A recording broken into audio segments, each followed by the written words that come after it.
It's Wizards versus Lesbians, a podcast for your ears. Hello, and welcome to Wizards versus Lesbians. My name is Isaac. I'm Alexis. I'm Leora. Our special guest. Hello. Yes.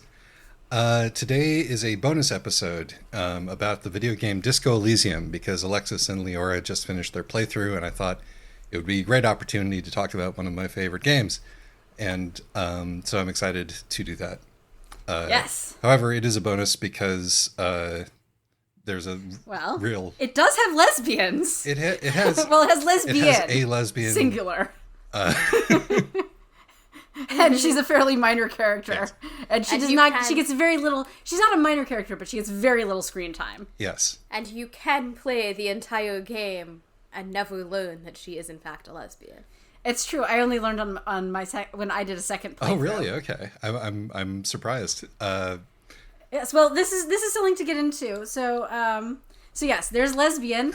Are there wizards? There are radio computer wizards, who may come and gentrify this neighborhood. I have several candidates for wizards in this universe. Excellent. I look forward to hearing about them. Okay. We can go into more post.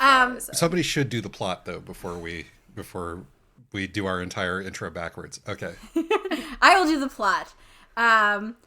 So you play a alcoholic, totally amnesiac cop who has just woken up after a multi-day bender to find that he does not have his badge, he does not have his gun, and he's supposed to be solving a murder.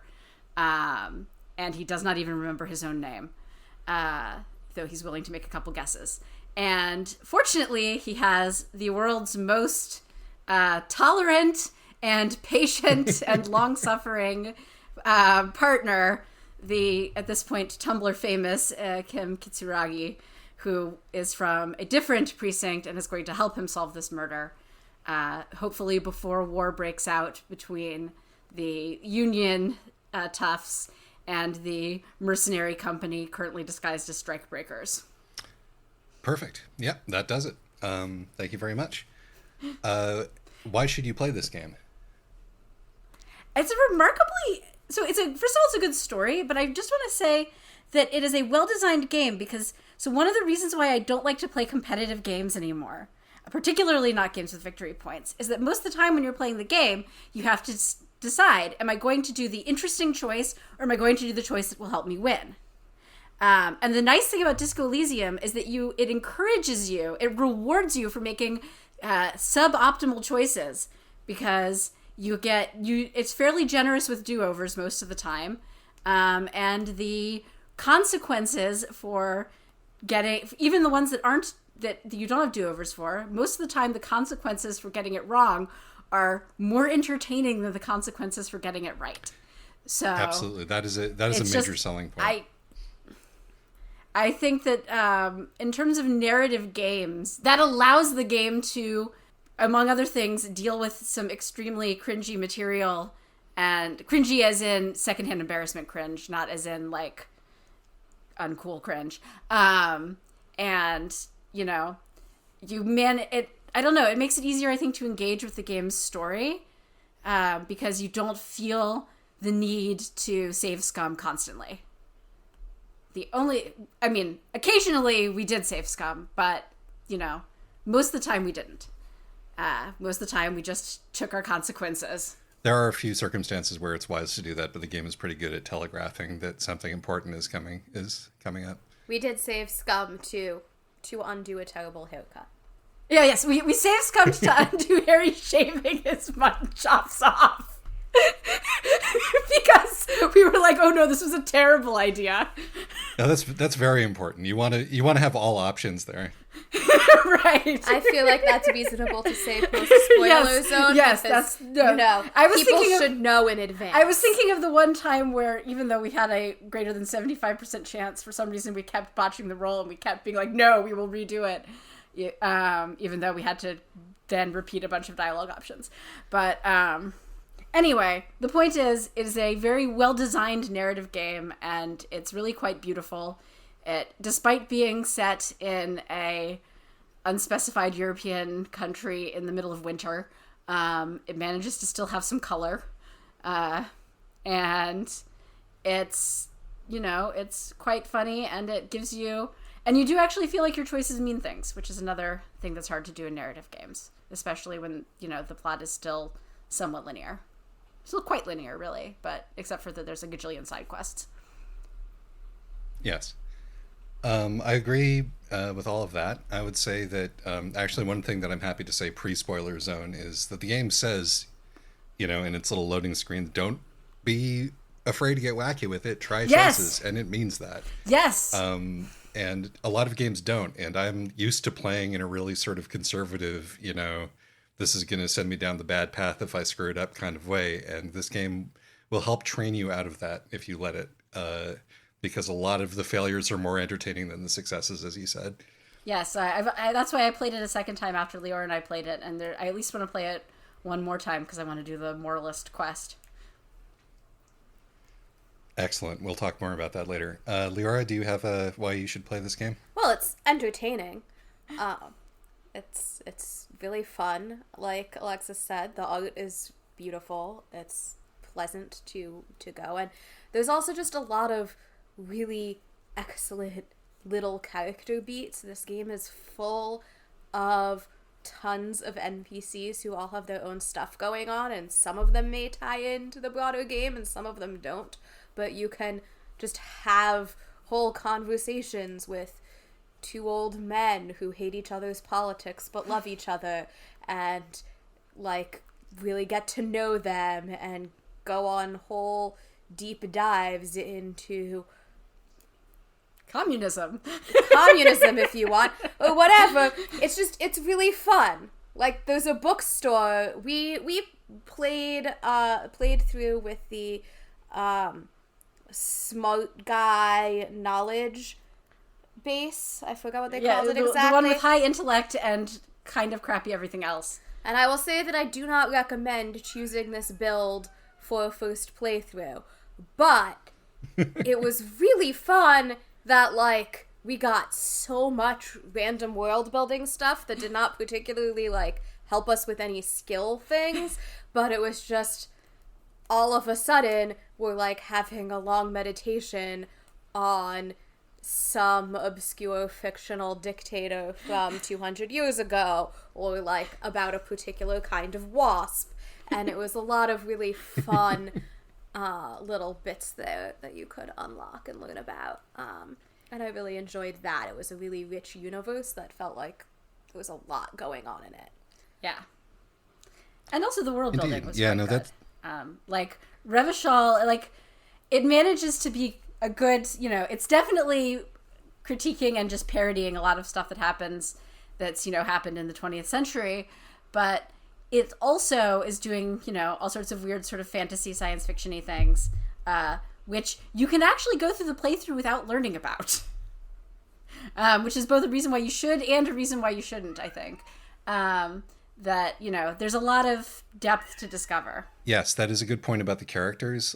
This is a game which has a lot of sort of political and social critique in it.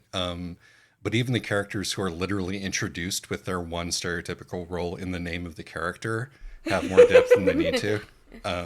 Yes. This is not a game that is interested in dehumanizing anybody, which is probably one of its saving graces. Yeah.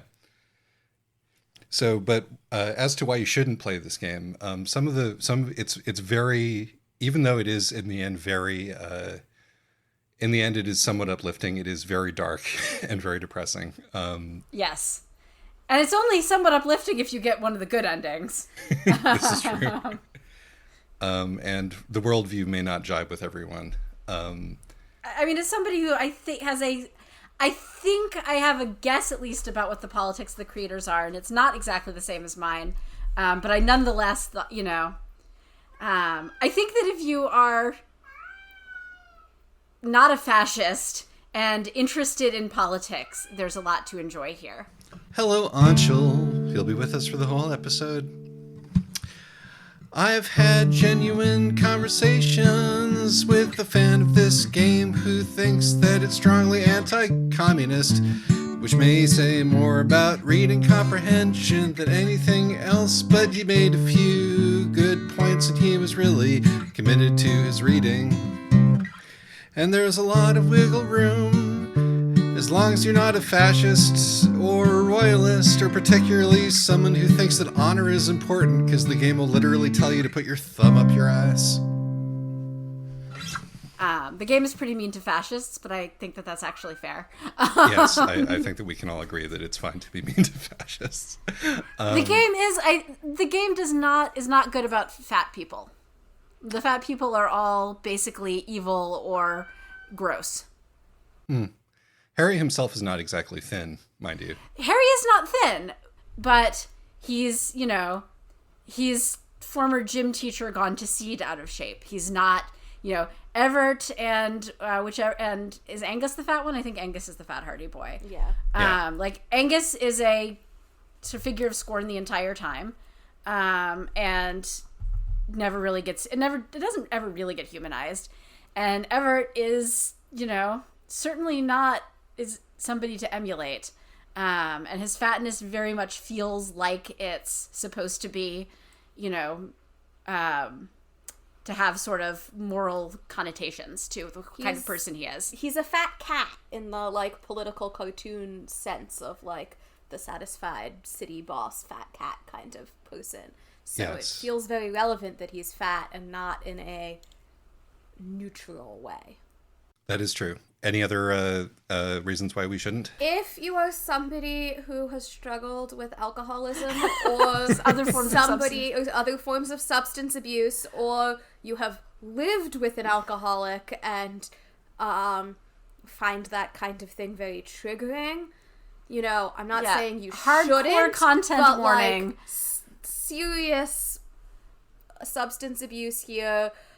You can play the game such that it's not the main thing, but you can even play the game, having the cop be, have already completely sworn off all substances and suddenly go straight edge. And so, but still, yes, the game, the game does a lot of really good things with addiction mechanics that we can talk about post spoiler zone.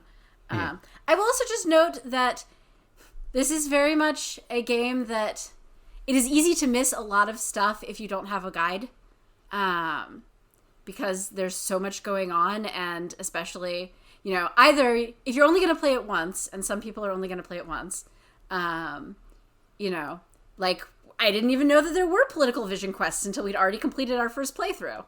Now, this is one of those games that if you are a completionist, and if you have completionist mind goblins where you want to do absolutely everything in your one playthrough, you are absolutely categorically not going to be able to do that.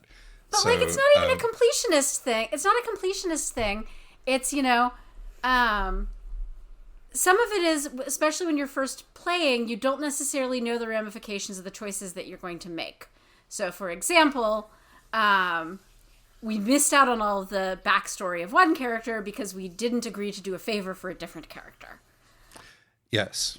And it would have been, this is the sort of thing that if you look it up online, you go, oh, okay, this unlocks a whole bunch of stuff. Well, I will take the risk of doing it.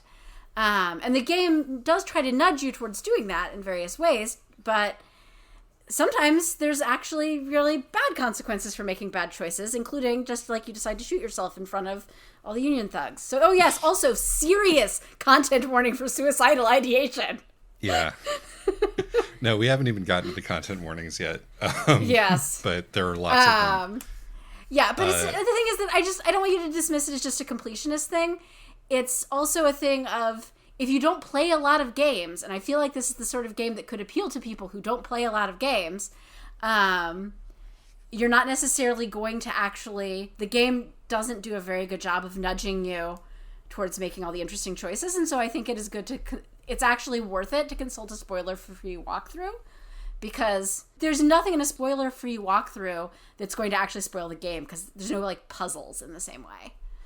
Yeah, I agree completely. In my first playthrough, I didn't even know that you could set up. I finished the game without doing the church quests at all. Oh, see what I mean? And the church quest is so good. And it's the title drop. Yeah, I know. So it is very much possible to get to the end of the game without engaging with a lot of the content, which is partially because it wants you to play it repeatedly, but that is just part of the structure of it. So yeah. Yes, but the thing is, like, it's a long enough game, and you can, if you, we would have had a lot less fun with the game if you had not been, giving us hints. Yeah. No, it's like, also a really good game to play if you with want somebody who's X, already played it. Right. Or just with somebody who's already played it, listening to you talk about it and giving you, bits of advice. Right. So, because I do think, it is not one of those games that if you only play through it once, you're wasting your time. True. I think you can play through it once and get a totally valuable experience. I agree. Though maybe not if you don't do the church quest. I have to say that my playthrough after having talked to people about it, my second playthrough was much more enjoyable than my first. Yes. But yeah, let's do content warnings really quick. Warnings. As we already discussed, there is a tremendous amount of substance abuse, suicidality, depression, your standard amount of violence, racism, like a lot of racism. A lot of racism, including occasionally from the player character should you make bad choices. Correct. There's rape, nothing that happens on screen, but you get you have the option of opting out, but you can hear about some, fairly graphic violence that includes sexual violence. Yes. Committed by mercenaries overseas. So to give you an idea. And also murder. It is a Moto mystery. Getting up close and personal with a corpse. This game loves to describe death and decay in extremely poetic and flowery ways. So you're really going to feel it when you get up to the corpse. And, also like on-screen vomiting and a great deal of... And less violence than a cop game could have, but when the violence happens, it's pretty bad. Yeah, agreed. Also, if you're somebody who has like a serious psychosis issue, consult, you know your own limits best, but be warned that this game certainly is dealing with psychosis in a very specific kind of way. And for some people that may be helpful, and for some people that may be harmful. So, read up on it, I guess, and make an informed choice. And there is also false reporting of sexual assault specifically, which is a broad issue. So, although it's not presented in a misogynist way here, but no, it's not. Although the entire game is kind of presented in a misogynist way, but we can discuss that after the spoiler zone. Here we go to the spoiler zone. Have a good time. So, shall we go ahead and talk about it? Having gotten to this point. Yes, let's do it. I think it's been 20 minutes. Let's talk about the game. So let's start with the misogyny. Yeah. So, so my sort of overall reading of the game is that Harry has a problem with women. This is very clear. Yes. Even the communist students are like, it sounds like you have a problem with women, man. Even the Insulindian Phasmid tells him that he has a problem with women. I know, but I did the communist quest. I failed rolled failure on the unrepeatable role of trying to come up with the question that formulates communism, and ended up with, are women bourgeois? Which, honestly, we then looked up what would happen if you succeeded at it. And I think, this is, again, example of the failure being way funnier. Yeah. The success is also pretty funny, but just the failure of then you have to have this, struggle session with Harry about his women issues is really great. I love it. that gets to so many things at once about the game. Like, this is a game about failure in so many ways. Yes. Like, even when you do your communist quest, the way that you find your fellow communist is literally you smell for the scent of failure around them. Right. You go around sniffing people. Also, the communist quest doesn't give you any reward. It's simply, maybe you've built another nano percentage of communism, but probably not. No, you get to hang out with your boys, but Cindy the Skull doesn't get to go in and hang out with the boys. She stays outside, which is a part of the sort of overall pattern that repeats itself. Oh, although I think it's actually that Cindy thinks she's too cool. Like, I actually don't think that that's an example of that in the game, because the thing is that Cindy is clearly the closest thing the game has to, like, a genuine radical.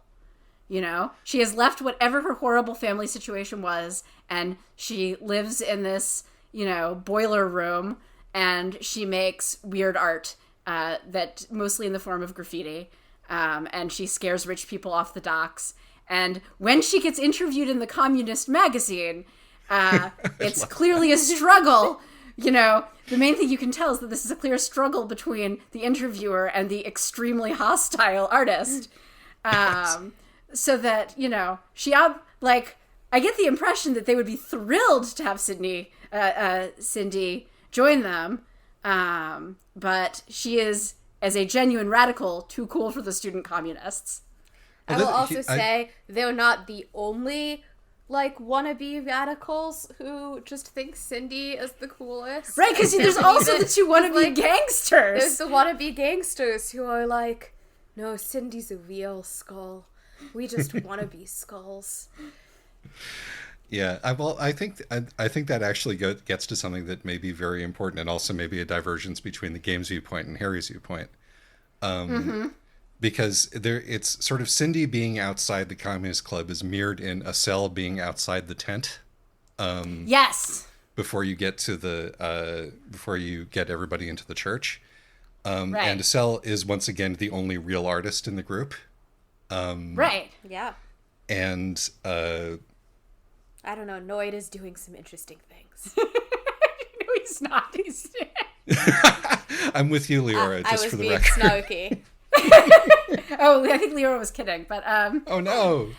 I love Noid. No, Anyway. no, actually, no. I love Noid. I also love Noid. Egghead too. Egghead who figures out that the way to have the right kind of beat in his DJing is the sound of the world coming apart from the other weird thing. Yes, he uses the sound of the void and death and unbeing itself as the bass in his club remix.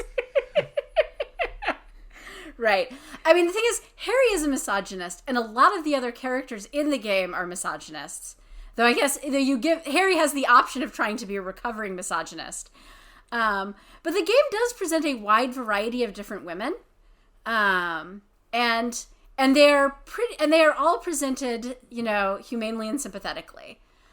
Even, it's actually funny because the woman who is at the center of the false rape report is not herself the one who makes the report. No, she is not. For example, they're real, which strikes me almost like they wanted to do this plot line, but they also wanted to dodge that particular trope. So instead it ends up being much more like a lynching kind of false report. It really is, rape, yes. Which makes sense because it's a lynching. It's a lynching. It's a literal lynching, yeah. Right, right. Well, it's not a literal lynching. Somebody shot the guy and then they hang him. We think it was a literal lynching for most of the game. Right. We think it was a literal lynching for most of the game. Yes.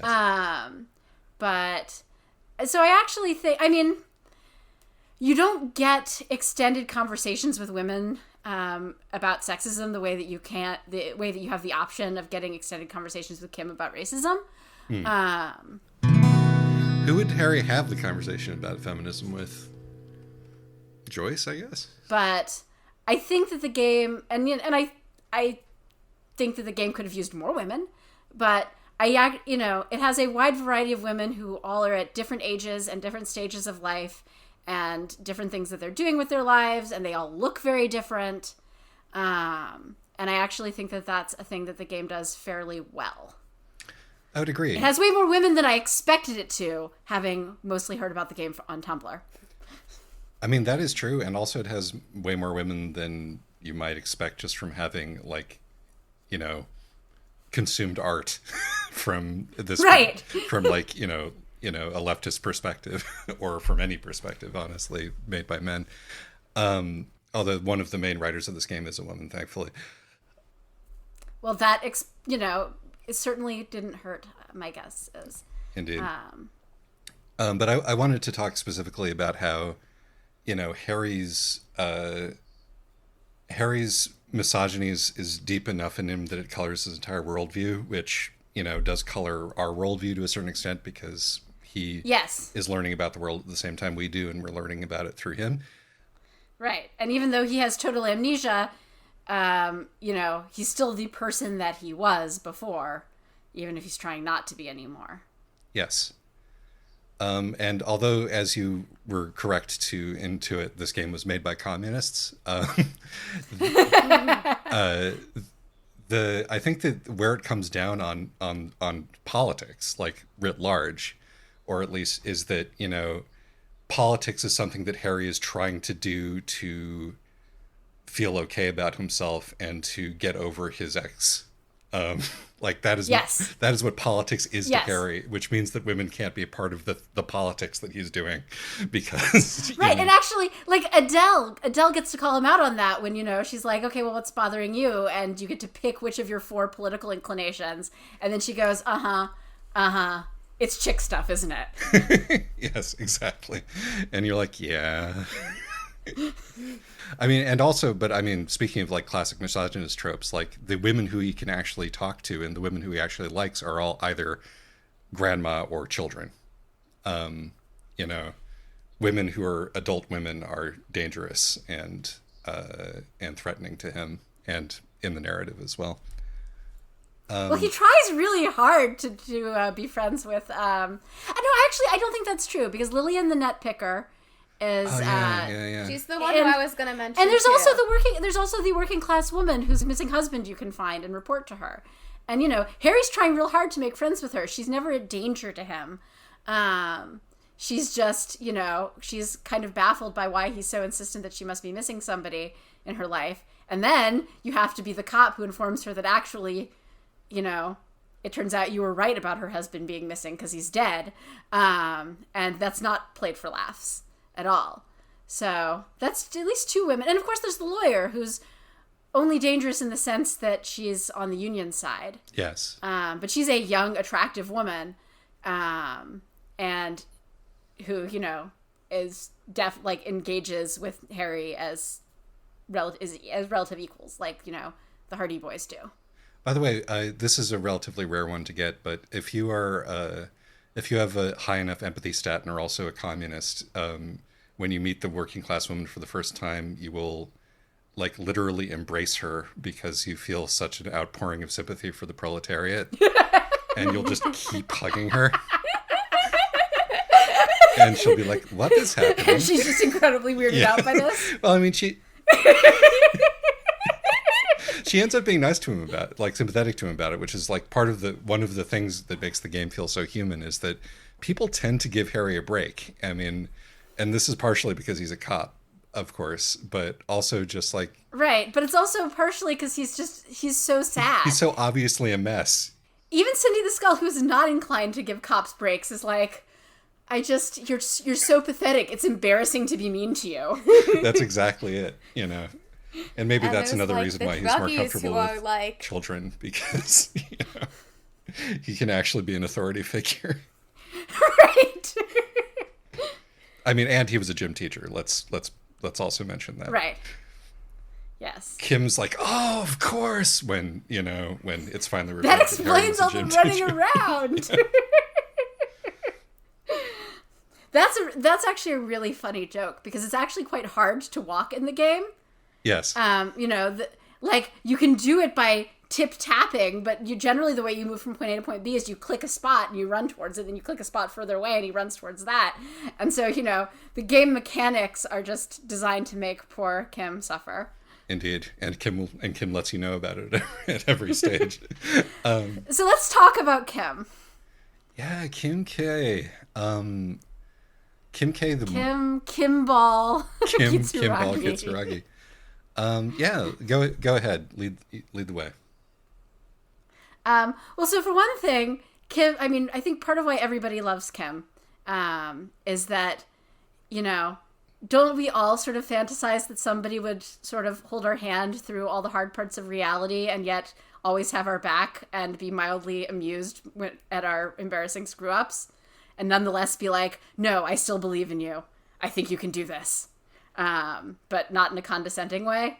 So I think that, you know, he works very well. I mean, the game wouldn't work if it's just Harry wandering around. No. The game partly works because you have Kim sort of to be an example of what Harry could be if he got his shit together. Yes. Except, of course, not exactly, because Kim being half Asian or half whatever the Saolite, yeah. Is, you know, also experiences all sorts of racism stuff that Harry is never going to have to deal with. Yeah, no, Kim is a sort of interesting combination of making, like, conversations with a lot of friction less frictional, and then making conversations where Harry wouldn't experience friction more frictional. Sort of challenging and coming and going in that way. Yeah, and I actually, you know, I liked some of the things that the game does vis-a-vis race. I like that. I mean, so there, you know, the obvious stuff is that Harry is also interfacing with race very much as a way of him avoiding getting his personal stuff together. Yes.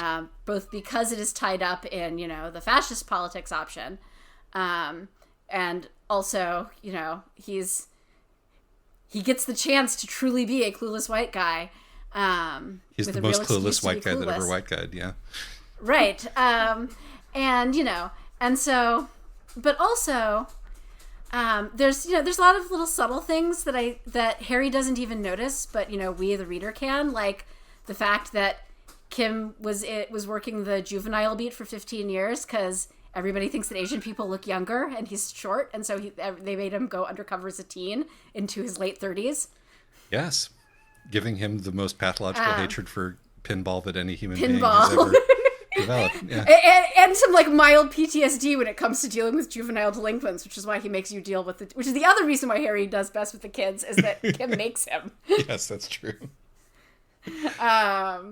You know, but like the thing is, at no point does the game tell you that's why it is, but like that's clearly why it is. Yeah, yeah, absolutely. And that's also why he has why he's obviously so frustrated about the whole juvie thing when Harry it goes completely over his head. I found out reading guides that if you fail a certain check, you end up calling Kim a racial slur, and you get an extremely uncomfortable scene. Oh God, yeah, that's one that I would say has come out of like that's such a debilitating one there. Like I couldn't even make myself do it. I mean, it helped that I made the roll, but I had to look up the scene on YouTube and watch a Let's Play, which I never watch Let's Plays, to be clear, but I had to watch the Let's Play of that scene because like I couldn't do it to Kim myself. It's such a triumph. It's like the most triumphant thing in the entire game, and like when there are big highs available, the lows are commensurately low. I'll just put it that way. Right, because like, you know, if you make the check, then Kim dances with you, which is awesome. Mm-hmm. Yeah, we didn't do that because we didn't force it when we played through, but I did it. We were respecting Kim's boundaries. I did not respect Kim's boundaries on the second playthrough and did make him dance. But I was playing a higher empathy build, so it worked. But yeah, no, you call it, if you fail the check, you call him something extremely racist, and he storms out of the church converted to a dance club, and then you have the option of groveling, at which point he goes, well, fine, I will see you tomorrow. I'm spending the rest of the day dealing with my own stuff. Or you have the option of making it worse. And boy, can you make it a lot worse. Yeah, I have to say that I've seen almost every thing that you can do in this game. I haven't looked at that one. I don't want to. It's I mean it's great because most of the ways you can make it worse are by saying, "Come on, why are you making such a big deal out of this?" Yeah. And it's the one time like you see him be really mean. Well, there may be other. I mean, Kim being really mean. You mean? Yeah, that's the one time you see Kim being like genuinely harsh to Harry, and it is entirely deserved. Yes. You will also get that if you do the fascist political vision quest, to nobody's surprise. Well, that makes sense because that's the other way that you're going to be racist. I'm never going to play through the fascist political vision quest. That doesn't sound fun. It's not. It's really not. Instead of bonding with Kim Kitsuragi, an extremely cool character, you're bonding with Gary, the crypto fascist. Yeah, you do get to have a heart-to-heart with Measurehead about, how he views life and sex and, the world at large. I'll pass. I do not feel like I need a heart-to-heart with Measurehead of all the characters in this game. I gotta say, also, one of my favorite just dumb little jokes in the game is that first you meet Lena, the cryptozoologist's wife, who always makes me think of the Naturalist's Wife song. Right.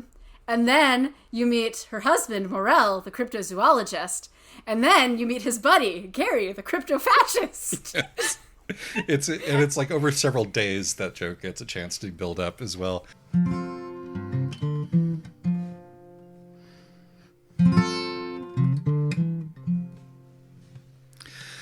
Do I see you coming home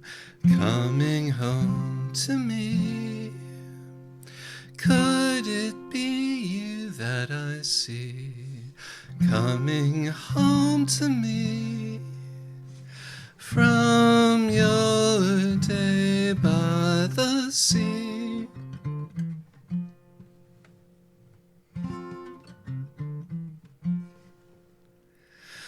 Do I see your pockets full of cryptids? Could it be you that I see pockets full of cryptids from your day by the sea?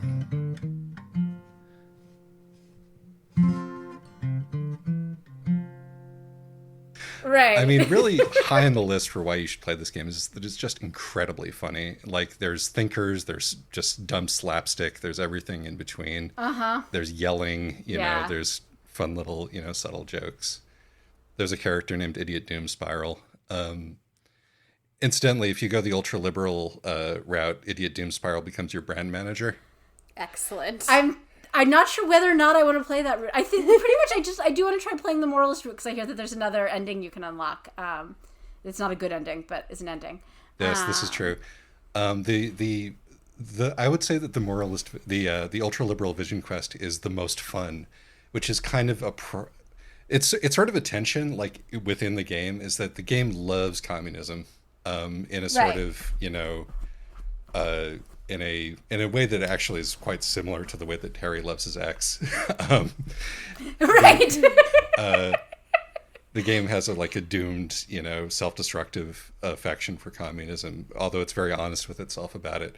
But it's not as honest with itself about how it feels about ultra-liberalism, because it really does actually kind of think that making a fucktillion dollars by, being an operator is actually kind of cool and fun. I mean, the thing is that making a fucktillion dollars probably would be kind of fun. Right, I don't know about cool, but it would be fun.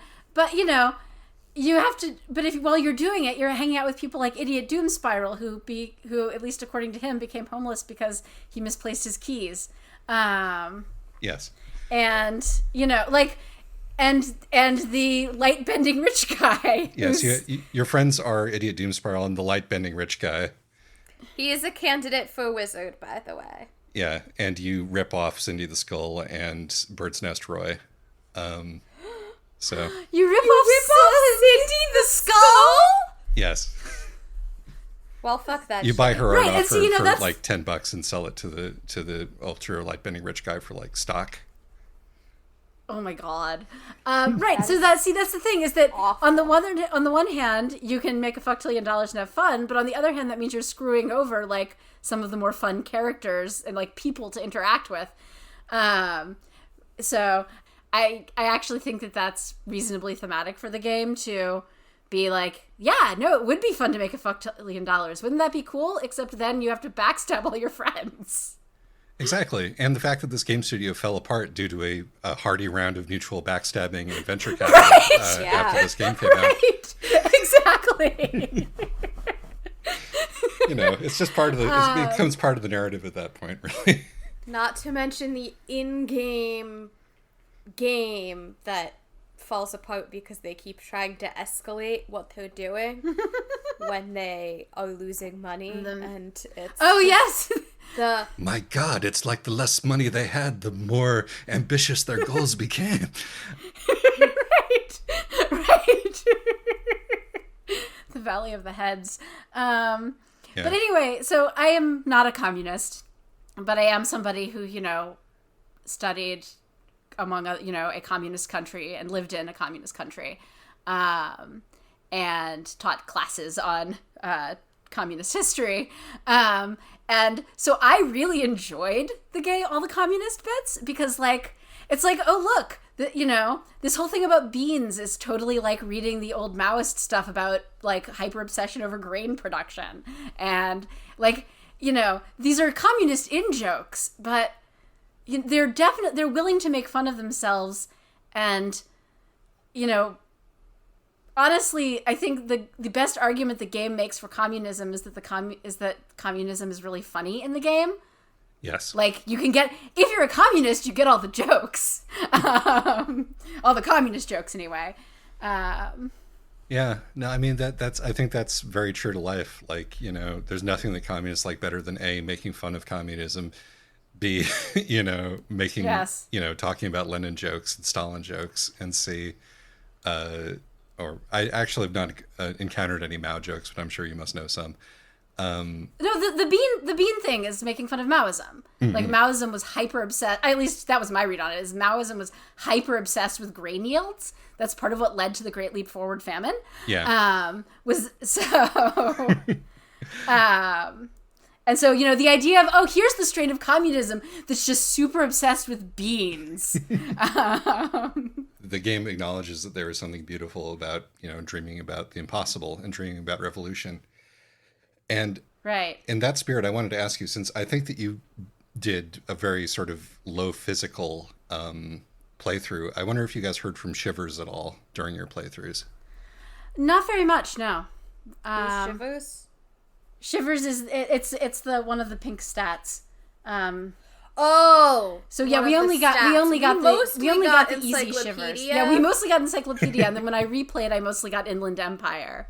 Yeah, those are sort of the three big exposition, thoughts, is that you can hear about the world from Encyclopedia and also conceptualization, being the art critic. Right.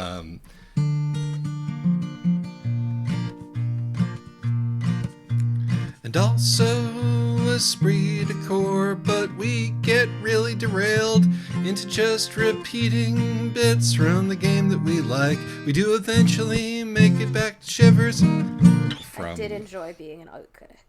Yes, no.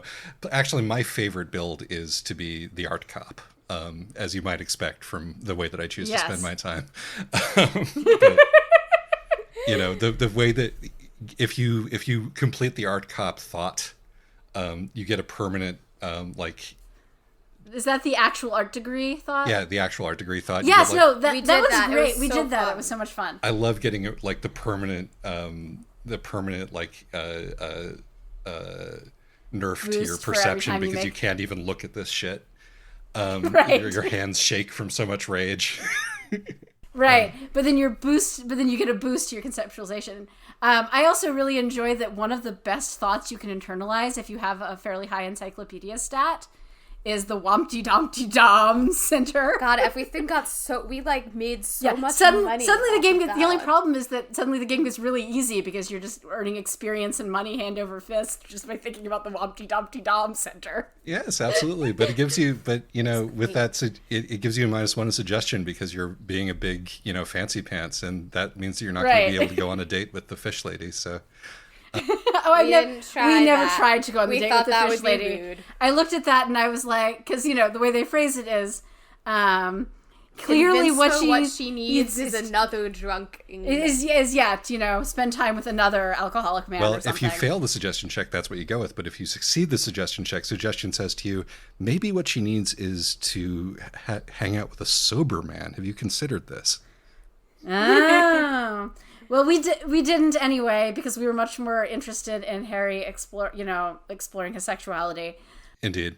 You two go on a platonic walk out to the end of the island, and she gives you her sword, which does nothing. Aww. It's just then you have a sword. Yeah, It's just a that's very sweet of her. That's very sweet, but I don't regret that we spent a lot of time flirting with Kim. No, of course not. Of course not. I also do enjoy the game. You can spend 18 hours in game, fortunately, not real life, internalizing, obsessing over sexuality.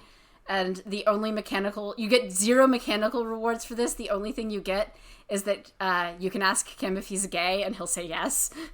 And that's the end of that conversation. And that's the end of that conversation. That's it. He goes, I will save you another 10 hours of obsessing over sexuality and just tell you, yes, I am a member of the secret homosexual underground.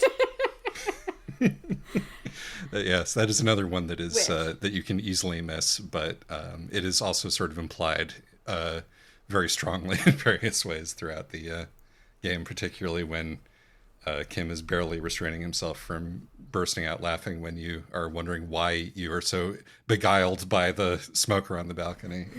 There's just Something about different about him. He's so mysterious with his special Sunday friend. If you have a heavy physical build, your angle on that is, man, son, you got good muscle definition there. What's your workout routine like? Yeah.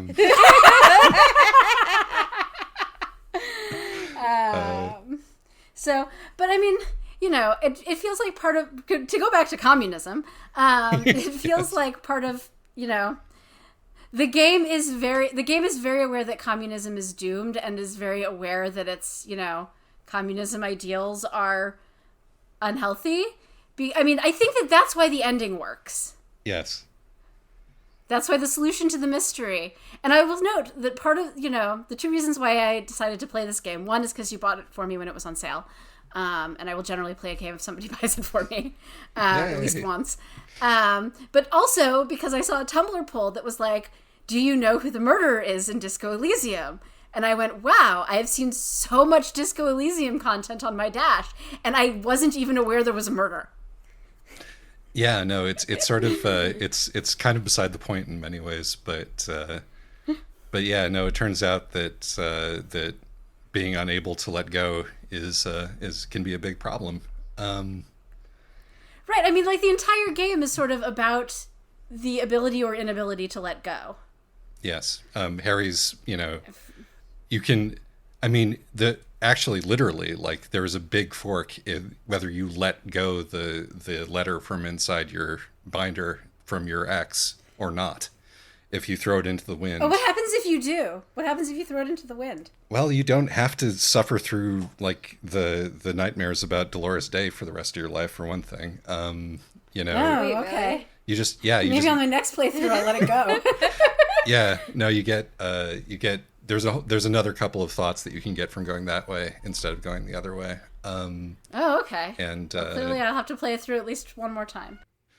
Yeah, no, it's better for you in many ways if you let her go. But then if you do that, you miss out on a whole tranche of plot. So, But yeah, and and then, like, you're a guy who cannot get over his ex, who he doesn't really remember her, which is why he keeps confusing her in his mind with the, sort of combination Virgin Mary, Vasco da Gama. Humanist goddess. Vasco da Gama, right? Like, Yeah. Or possibly Christopher Columbus, given how much you get the chance to also be reminded that she's a mass murderer. Right. The incarnation of but, Catholicism in that case. Right, basically the incarnation of it's a really classic Madonna horror complex right there. It's so classic and so on purpose. It's not subtle. Yeah. And so he can't get over this woman who it turns out later he was not even married to. Right. And who dumped him 6 years ago, partly because she was tired of being poor. Harry is the most divorced man in the world, and he's not even divorced. Right, like he was never even married, and and there's sort of depending on which dialogue options you choose, you can kind of get this implication that she partly left because she was from an upper class family, thought you were really cool, and then realizes, oh, You're actually, not really cool. Actually, well, it's just actually being poor sucks. Right. Yeah. And leaves him to get married to somebody who's better off. And also not got Harry's gajillion psychological issues. Like, I don't think you're supposed to look at her and go, oh, you made, a bad choice leaving Harry. Oh, no. Like, it's definitely implied that he was already a workaholic and probably working on his various addictions when she left him. Yeah. And then everything just got worse. Her leaving him was right. Yeah. So, but and then of course the guy who ends up killing the mercenary, the dead mercenary and his buddies cannot get over their pasts as mass murderers on various in-game equivalent of third world countries. Yeah. And this and then of course the shooter, as it turns out, is a communist who just never surrendered because he's like the last guy who can't move on and accept that maybe communism is never going to quite happen or whatever. Yeah. And you've got Renee you've got Renee who can't get over nationalism. Who's still wearing his uniform from the government that collapsed like 30 years ago. At least 30 years ago, with his medals from, saving the life of some incredibly useless princeling that he's so proud of. God, I love that whole thing. Like, he can't let this go. He loves his uniform. He loves his medals. And, like... Did you end up getting one of his medals off of him? His best friend is... No, I didn't know that you could, and that's also fine. Sorry, go ahead, though. No, we did. There was an option to ask him for a medal. Oh, I think we just decided that would be gauche. Yeah, no, if you can not to be too gauche. You can say, "Oh, that's a nice war story." Well, here's my war story. It's about the time that I we tried that. We tried that, and that. we picked the wrong options. Our war story was like about being an alcoholic amnesiac. Yes, and he was not impressed. He was not impressed. Give us his and he will never be impressed, but he will sarcastically offer you one of his medals, and then if you accept it, he will be bound by his honor to hand it over to you. That's terrible. I don't feel bad that we didn't do that option because I would have felt very guilty. There's a lot of stealing things from old people in this game, and I don't know why. But there's a lot of random postcards and money you can just pick up if you're paying attention. Yeah. And the one person that we refused to rob was Cindy the Skull. When we found Cindy's bolt hole, we also found her secret stash of like $5, and we were like, no, we just can't bring ourselves to rob Cindy. Understandable. We'll spend some more time picking up bottles to sell. Uh-huh. I interrupted you when you were talking about Renee and Gaston, and I wanted to talk about, like, there are two love triangles with Renee and Gaston. The obvious one being that they were both in love with the same woman. And here Renee is the fire-breathing nationalist, and Gaston is a sort of squishy liberal communist, but not really, school teacher. But then there's the other love triangle, which is that how much happier would our murderer have been if he had managed to just go over and hang out and be mean to Renee and play pétanque with his friends and his other old men. And he could have called him like a pig and a race traitor to his face, and they could have all gone home and then come back the next day. But no, he just had to stay on the island, he just made himself, he did it to himself. He made his life completely miserable. And yes, and I do love that the more you talk to him, you find out that he was a deserter from the communist army, but like he was never actually a soldier. He was a political officer. Right, exactly. And yet he's been fighting his own little private war, like sniping people, sniping somebody every few years from his sniper's nest on this abandoned island bunker. Or just, sniping political statues that he finds insulting. Yes, also that. So to go way, way back in the conversation, the reason that I brought up Shivers, which is your other guide, which is just like your body's sort of nervous system, which tells you things about what's going on in your city. It's sort of like your city sense, in a way.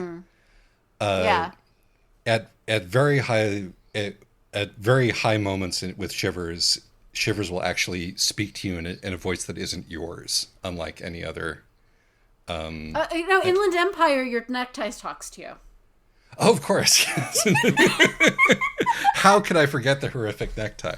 All right, Sorry, but it's a beautiful necktie. No, it's a beautiful necktie only during its dying moments, which is really thematic for the game. I'm really glad that you found the spirit bomb. I looked it up. That was part of why I played a high empathy build on my second playthrough, was that I was like, I want the horrific necktie to talk to me.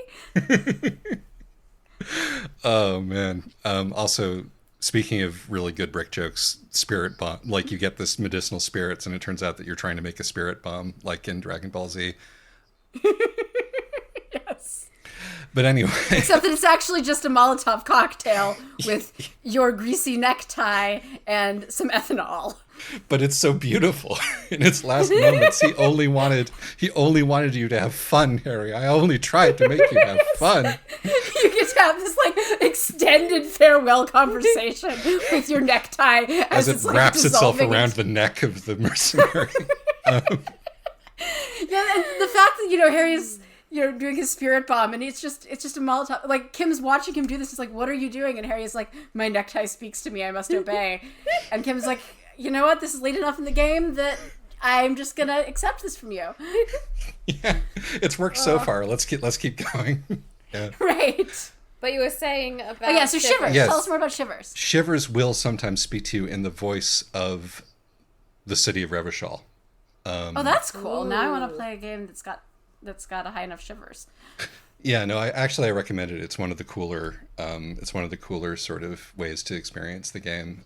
But the city of Revachol itself, of course, this is all in Harry's head because everything's all in Harry's head. But you can hear the genius Loki of Revachol, and Mr. Anya Disco Dancer thinks that there might be an actual revolution in Revachol, and so does the spirit of Revachol that Harry is hearing.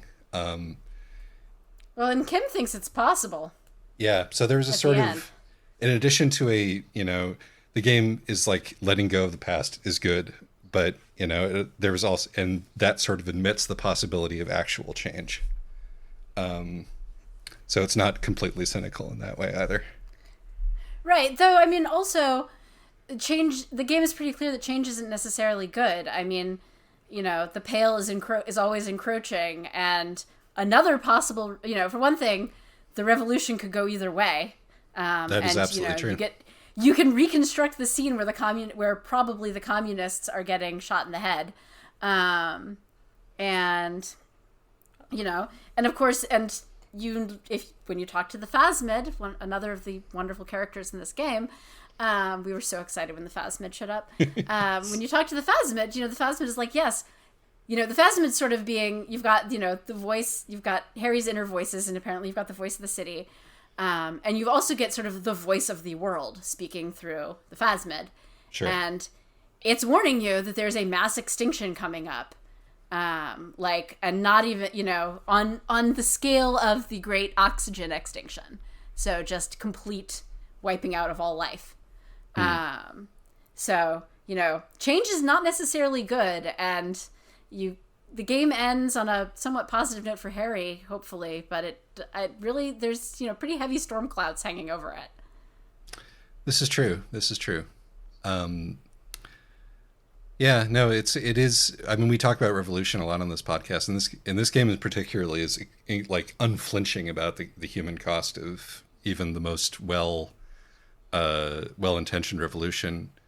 I don't know if you ended up talking to Bird's Nest Roy about what he did during the revolution. Yeah, no, because he was on a commune, and then the commune was running off of a nuclear generator or something, and had a nuclear meltdown.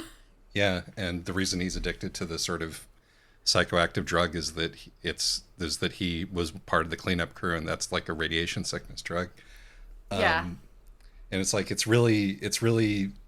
I mean, and this, like, as befits a game that was part of the former Soviet bloc, it is unflinching about how bleak, the consequences of trying to change society all at once can be. But it also, like, really rejects the stasis of that's represented by sort of the managed decline of moralism, as you will discover when you play your moralist vision quest. Yes. Yes. Well, and I mean, the thing is that you end up sort of leaning moralist if you pick most of the tepid options. And then the game will make fun of you for that. Yes. And the thing is that, I mean, you get Kim, who's sort of a jaded, who was a moralist, is kind of, I think, still sympathetic to it, but is at this point too jaded to be deeply invested. But I mean, the other moralist you meet is the Sunday friend, and he's awful. Ooh. Vicious, like EU bureaucrat. Right, the way that he's being so, like, smarmy about which countries aren't going to be allowed to join the EU. Absolutely. And, like, that's the guy who's hanging out at the Wompty Dumpty Dom Center also. I mean, it's right. Like, it's really, it's like, it's really very, very conscious of where the status is and the kind of, and, like, he's essentially engaging in sex tourism also, while you're talking to him. It's explicit. Yeah. Right. Yeah. So, like, he's the Sunday friend because, he shows up to stay over with this fairly impoverished, young art student.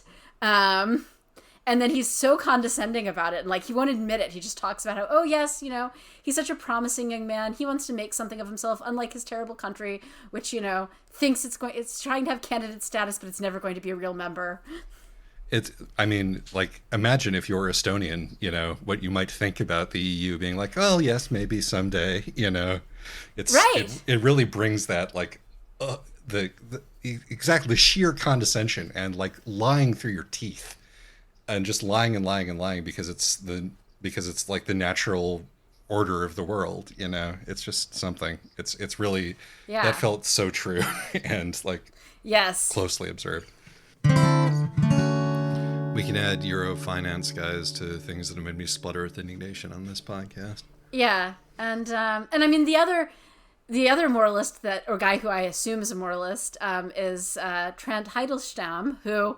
He was a perfectly nice guy, but who who backpedals out of everything. He's the, like, that's his deal. That's his deal. Is he refuses to commit to anything except briefly. He goes off on this great metaphorical flight of fancy about how, maybe there's the system is the reason that, and, man's inhumanity to man is the reason why you have amnesia, and not the fact that, you've gone on multiple multi-day benders. I've said this many times, but, this game has the Dutch in the form of the RNYs, and it is extremely mean to the Dutch. Yes. The Sunday friend, Trent, and Miss Irani Disco Dancer is also Dutch, but she hates that she's Dutch. And the mercenary is also Dutch. Also, the mercenary is also Dutch, and he also kind of hates that. He doesn't hate that he's Dutch, but, he left and can't really go back because he's committed so many atrocities that it would be mildly embarrassing to everybody around him. But, like, it's like this is what the country, it's nice to be in Oranje because they export their brutality. Right, exactly. Both soft and hard. Indeed. So, yeah, no, and that's the communists talking, Right. And I'm like, yes, that's true. However, I'm not sure your particular solution to that is the one that I would necessarily endorse. Right. But again, I did not come away from this game feeling like I was any more likely to embrace communism. I mean, it does actually because most of its stories about communism focus on how communism is beautiful but doomed, and it really does try to sidestep all of the, communist mass murders. It's willing to point out the moralist mass murders. It's willing to point out the fascist mass murders. The thing is that it doesn't sidestep it. It's like almost the very first thing you hear is like, when rhetoric is saying, are you ready to start rebuilding communism? And you're like, sure. And it's like, great, let's get the human meat grinder ready. Let's, get the paddy wagons out and start shooting people. Right. And it's That's right. Oh, that's true. I'd forgotten. It doesn't soft pedal it, but it does present it as a joke. Right. It presents it as a joke. And the thing is that, they don't talk about mass murders committed by communists in the game as much, like in the history. True. As much. Partly because the communism has been fairly unsuccessful. But, that is a way in which it does soft pedal communism a little bit. Indeed. Excuse me. Leora, I feel like we've been talking a lot. Yeah, sorry. No, I'm enjoying listening. So yeah, present us your wizard candidates, because you came up with several, I thought. Oh yes, I did come up with several wizard candidates. I feel that this game has multiple wizards with different kinds of wizards. As a loyal listener of your podcast, you've presented us with several different forms of how the wizard figure can come out. So, I believe this game has several different varieties of wizard. One of which, a few of which we've mentioned already, like light-bending mega rich guy is a wizard. He bends light when you look at him because he's just so damn rich, and he's the capitalist wizard. He's less important to the plot unless you go on the quest with him or whatever, but he's there and present. Everett, who we've already talked about, who's the union boss, certainly has a wizard sort of figure in his influence on the city and the region. And his sort of all-knowingness. He's got this all-knowingness. He's got his plan for the future. He's got the thing where, he's corrupt. He's just doing things for the best, but it feels really important to him to present what he's doing as though it's all really truly for the public good. The thing where he goes, I don't need a statue. He's just you get the sense that that's not just because he's trying to appeal to Harry's sense of decency, because he doesn't really believe that Harry has a sense of decency. You get the sense that it's important to him that when he's talking about, gentrifying this neighborhood and pushing the old lady out of her fishing shack and whatever, because he wants to revitalize that neighborhood and make it, better, that he really wants to believe that about himself. And I feel like that's a certain kind of delusion that we've seen from a lot of wizard figures throughout. So he's one wizard. I also think that in terms of gameplay experience, the three major voices that you hear, the limbic system and your shivers, and what was the other one? Inland Empire? Mm-hmm. Whatever. Your limbic system, I feel, plays the role of a wizard in this game, because you have these haunting nightmares where your limbic system talks to you and tells you about how all is despair, and it feels very wizardy. So I think your own limbic system is in many ways the wizard that Harry must fight against. It does have supernatural powers. It does. Yes. So, or psychosis. Another wizard is also the Phasmid, who has magical powers and shows up out of anywhere. So those are some of my I would argue candidates against the for Phasmid. present. I would argue against the Phasmid because the Phasmid's a lesbian. I'm sorry. I was going to say because the Phasmid attaches no strings to its love for you. Aww. It loves you because you've been sprayed with pheromones and is very upfront about this. Those are my toes! Sorry, the cat. Yes.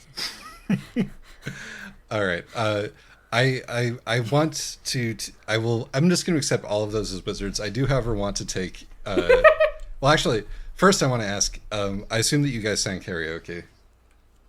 Oh, Of course. In fact, I'm going to be highly disappointed if you do not provide a jingle of you performing the smallest church in Saint-Saëns. Would you like me to do it as check succeed or check failure? Well, we succeeded, so I don't know what check failure sounds like. I think, honestly, Isaac, I think what you should just do is commit to recording it in one take, and we'll see whether the check was a success or a failure. Well, the thing is that if you succeed, you sing it in the voice of the ancient reptilian brain. But if you fail, you sing it in the voice of the limbic system.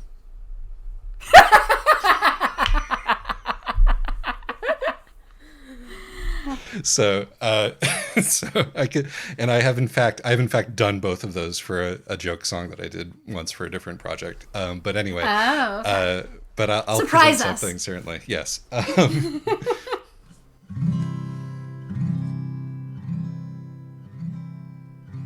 I would often go there, to that tiny church there, the smallest church in Sanson, though it once was larger. How the rill may rest there, down through the mist there, toward the Seven Sisters,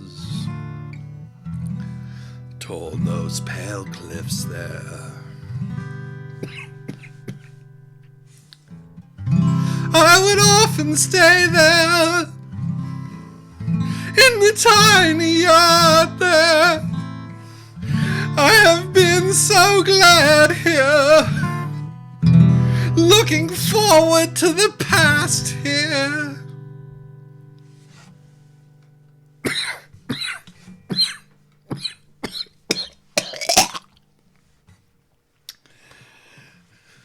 But now,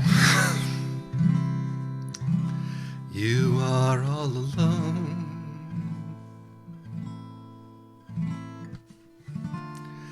None of this matters. Now, none of this matters at all. I would like to say that I don't think that Everett is at all invested in people thinking that he is decent or in his own decency. I don't think that Everett believes that anybody has any decency. I think that Everett lies, and knowing that knowing that he's lying, and B, knowing that you know that he's lying, he But lies. you can't do anything about it. Exactly. He lies as a way of projecting his power. Because he's like, Well, that's "So you're actually a gonna call me reasonably on it?" wizardly thing to do also. No, I think he is. I think he's absolutely a wizard. And also because he has this giant, Galaxy Brain Xanatos plot of how he's going to, make everything go right. And he makes you his pawn in doing it. Right. If you go back and forth between him and Joyce enough to actually get a settlement done. So yeah, no, he's 100% a wizard, and the wizard of the situation. But I do think that he's like, if you talk to what's his face outside outside his crate. Oh, the little red-headed Irish Leo. guy. Yeah, Leo, easy Leo. Yes. Also, we should add to the content warnings racism against the Irish. Yeah. But Yeah. No, you're right, actually. The game is kind of racist against the Irish. it is. But That whole bit with the alcohol in the strikers. in the The borscht. strikers borscht. Borscht. And like the fact that the in the disco in Elysium, the Disco Elysium world, there's like all the countries have different like names that correspond to the real countries, and the name for Ireland is Ubi Sunt, which is Latin for "where is that?" Which I think is really funny. But anyway, regardless, when Leo's talking about Everard as a child, like Everard was literally just a high school bully. Right, yeah. Even though he protected the people who he wanted to be part of his group, I think that's his mindset is power, power, power, power, and that's just what he's brought Yeah. into his adult life. And like, I think Harry can also go that way, you know. I think Harry's incredibly conscious of the power dynamics and all of the interactions that he has, if you want him to be, particularly if he has a high authority stat. Yeah.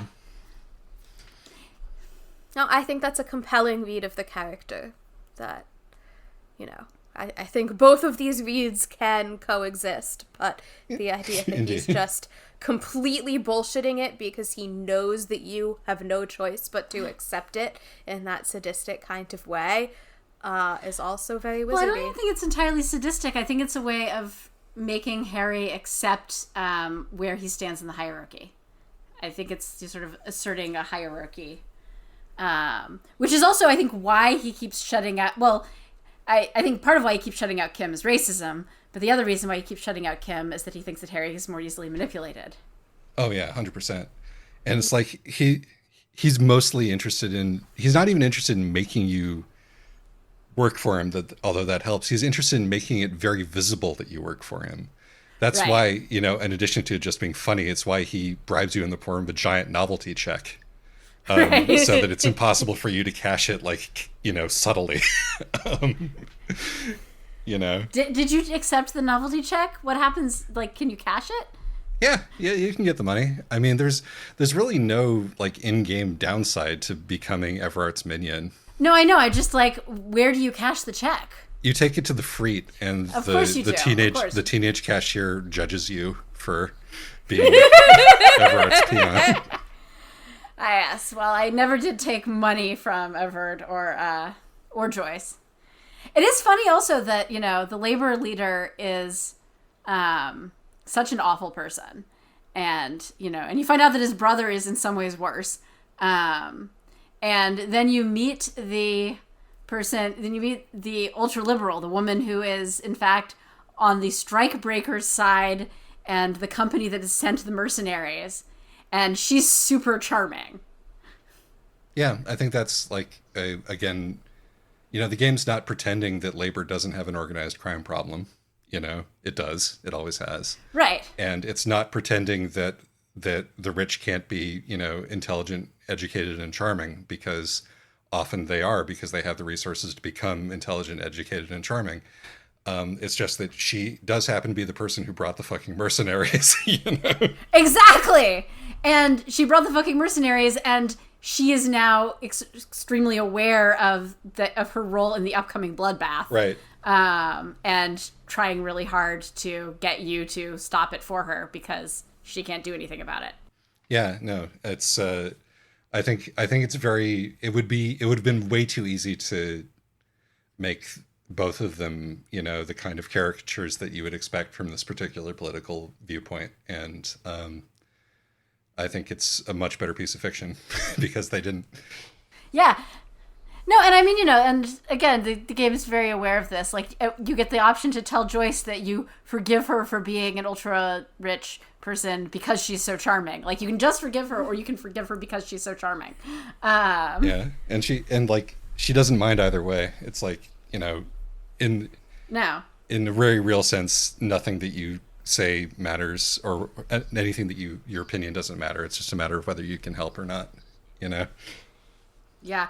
Although actually, and I'll note that she's another example of an adult woman who's not, you know, she's older, but she's, you know, like, she and Harry can kind of flirt, and they can actually have completely reasonable adult conversations, and Harry seems to actually be able to handle that. No, you're absolutely right. I'll take that back. And if electrochemistry is loud enough, you do, you know, sort of think sexy thoughts about her. So, and this is the moment that we realize that we're an hour and a quarter in. Like, there's so much in this text. We haven't talked about Ruby, our lesbian. We should mention the lesbian, given that this was the podcast is with just lesbians. I hope that you managed to not kill her or not lead to her death. No, the first playthrough, we just failed to break her machine, so she gets away. The second playthrough, I was like, oh shit, and managed to talk her out of killing herself. That's good. By letting her go. That's one of the more emotionally rough ones if you don't approach that correctly. Yeah, I do kind of want to see what happens the other way, because But maybe that's another one where I think I'm just going to look up a Let's Play. But it's one of those, it's like, everybody clearly, like, people liked her, she is sort of your adversary, and she is a drug running criminal also. But yes, this game, I would say the game is very firmly on the side of, you do what you have to survive, to a certain extent, at least. To a certain extent. I mean, also to some degree, like, Ruby got herself into some deep shit largely because she made bad decisions, including the drug running. I think it was one thing when she was a small scale drug runner, but the reason why she's willing to kill herself rather than be arrested is specifically because she thinks that the cops are in bed with the mafia. Yes, which they are. Incidentally, I love them. Many of them are, and you get some flashes of esprit de corps showing what happens there. But I love that when Harry finally, like, talks to his former squad and is like, "Am I?" And they're like, "No, a suicidal, like, alcoholic mess is not actually particularly useful to the local drug lords." Right, exactly. It's like, like, the guy who thinks that a funny joke is to stick his gun in his mouth and threaten to blow his head off while sobbing, is not actually going to be useful. Not going to inspire confidence from, Also shout out to this game for, not glamorizing organized crime. Oh, no. No. Or police work, for that matter. Well, the game is softer on police work than it is on a lot of things. And it's true. And it is possible to be a good cop. Yes. I mean, I think it's difficult. Like, well, yeah, we have Kim. Kim is the one good cop. Yes, although, I mean, actually, and I wanted to mention this, it's like, I'm glad that Kim isn't perfect, because I think that would have been really easy given the role that he plays, but, like, the fact that he just stole this kid's fancy hubcaps, not really with any justification for doing that, He just really wanted them just for really his likes car them. that Yeah, he exactly. likes. Yes, and so he took them as evidence, and just never returned them, right? So, yeah, and he's, like, one of the best cops out there, and he still engages in petty corruption. Yeah. The thing is that, specifically, it was one thing if Ruby was doing small-scale drug running, but when she gets in bed with the mafia, or when she's doing it I think when she's doing it at a scale that starts to threaten the mafia's operations, she knows she's going to be horribly killed, and then she gets to the point where she is willing to commit suicide rather than be taken in by a cop that she thinks is on their side. It's sort of, but I was thinking about, like, because this is a discussion that comes up a lot. It's like whether this game is too easy on the cops or whether it sort of in some way glamorizes police work. I mean, it's very clear, that you're no Dick Mullen and that, Dick Mullen is a fantasy. Right. But, and also, like, if you look through your case files, you beat a man so badly that he's bedridden for the rest of his life, pre-reset. And again, you're one of the good ones. Right, yeah. You find out that, despite the horrible alcoholic spiral, Harry really is one of the good cops. Yeah, and so every cop who you meet who is also one of the good ones is also an asshole or a mess. Total asshole. Yeah. Except for what's her face, who doesn't have much power and is mostly just limited to being like, stop being so mean. He's clearly like, I understand. It's actually, I really enjoy the dynamic when you are going to your undercover. You're not even particularly undercover former squad, and you don't remember them, and like your former partner is being really shitty to you, clearly because that's been part of your, like, bro bonding. Right. But you just are like, why is this man in a wig being mean to me? Right. And then, like, the subordinate officer keeps being like, stop it. This is so embarrassing. You're just being mean to a mentally ill man. But I guess the point that I was trying to get to is that I think that the game likes the ideal of police, which communists tend to. Well, of course, yes, sure. But in the same way that it is, like, in the same way that it's leery about communism in practice. Like perhaps real police work has never been tried. And Right. so, but yeah, no, I think it's romantic about it, but it's also conscious about being romantic about it. You got some real, like, Sam Vimes wannabe kind of things with, you know, he's the alcoholic who's watching himself and is going to try to do the right thing. And not to say that Harry is a Sam Vimes in any kind of way, No, but I feel like I would not be surprised if Harry was inspired by Sam Vimes, given that Sam Vimes also has voices inside his head telling him how to be a better or worse police officer. Yeah, and like we're sort of there is a world where we are seeing pre-sobriety Sam Vimes here. You know, Sam Vimes became like super cop. Terry Pratchett loves authority figures, like after he cleaned himself up and got his shit together. And like, there's incidentally, like if you you do get a thought where you can like actually become sober, and it's like it doesn't do anything for you. It hurts you while you're doing it, and on completion, it's miserable. That's it. But at least you get to be sober. You know, it like your personality comes back a little bit. We did actually in our first. We did that in our first playthrough. Yeah, which is a nasty and jaded observation, but probably a reasonable one. I think one of your stats goes up a bit. I think one or two of your stats. Yeah, it's like Inland Empire. Psyche, I think. maybe. Or... Yeah, because you sort of are allowed to. Your inner voice. You're sort of more an actual human being.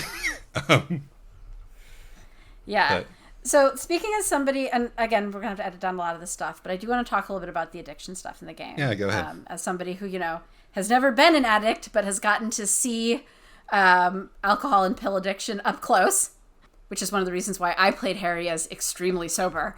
Actually, he drank alcohol once, and, you know, and it didn't do, but only away from Kim. Sure. Which is already, right? I mean, you know, the game sort of is like, oh, yes, you could drink right in front of your partner, or you could wait until your partner's gone, and then you'll still get the points for drinking. Yeah. But you won't get, you know, like that's the fact that, you know, you think about cigarettes or alcohol, and you just have this goal. Drink something, smoke something. You know, it's just there. Yeah, and it does give you a boost. Temporarily, which you don't really need. Which you don't really need. It gives you a boost, and it hurts your health. Yeah, and there are a limited number of healing items in the game, and not that many. Well, though. Yeah, no. If you play it on the sort of the hardcore mode, it's a little bit more balanced. But anyway, okay. And but yeah, no, it's like there was a good post about like, you know, I thought, man, it's weird that this game doesn't have an addiction mechanic with all the drugs. And then by the time I was like halfway through the game, just completely blitzed out of my mind on everything so that I can succeed in all my roles. I was like, oh yeah, there's an addiction mechanic in this game. Right. And, you know, thing is, in the like 5 to 7 day time frame of the game, there's only minor negative consequences for drugs. There's social consequences for using drugs and alcohol. But, you know, it won't hurt you on any of your rolls. But you can see exactly what this mindset has done to Harry's entire life. Yes. From his relationships to it's like the way that nobody will help him when he's actually in trouble to... Nobody who knew him before will help him. Right, exactly. Like the way that the precinct doctor will just be like, I can't believe you're not dead already. Would you just die? You're such a pain in the ass. Right. When you call them up. When you call your precinct doctor to be like, I have lost all of my memories. He's like, yeah, whatever, I don't care. Yeah. Call me when you have a real problem. And to the point that when you get shot, you know, Kim has to treat your bullet wound. Your precinct like completely misses that you've been, you know, despite the fact that they've been hanging out, monitoring you and being mean to you. When there's actually the showdown, they're not there. And when you're unconscious for several days, like your precinct doctor doesn't, you know, they never get in touch. Yeah. You can ask, and Kim's like, yeah, awkward. It is partially just like what a thorough job you've done, you know, alienating anybody who could possibly care for you, you know, and being a mean addict and being a liar, you know, as all addicts are. Like the consequences stretch out behind you and also stretch out ahead of you if you don't get your shit together. Yeah. So I like that for a game that has a lot of drugs and alcohol in it. And, you know, I thought that it was fairly well handled. You can use them or not. Like, because I'm not going to play a Drunk Harry run. I have spent enough time with middle-aged, weepy alcoholics. But